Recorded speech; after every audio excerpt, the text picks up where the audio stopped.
তোমাদের লজ্জা করে না? তোমরা গরুকে বিক্রি করো। কি গো, কাউকে দোষ দিতে গেলে আগে নিজের আয়নায় মুখটা দেখো।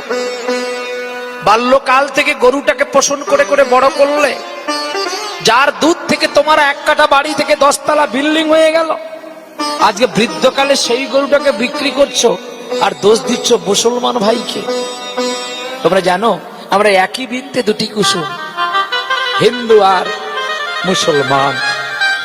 বলে হিন্দু তার নয়নমণি, মুসলিম তার। কাজী নজরুল ইসলাম তো মুসলিমই ছিল, কই তাকে তো জগৎ থেকে বাদ দিতে পারেননি।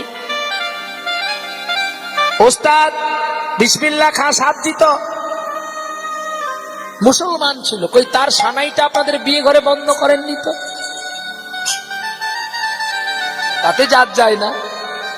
শোনো, আজকে যাকে এনেছেন চৈতন্য মহাপ্রভুকে, এই নিমাই চাঁদ জাতি ধর্ম নির্বিশেষ করেছিলেন, যেটা এখনো আমরা করিনি।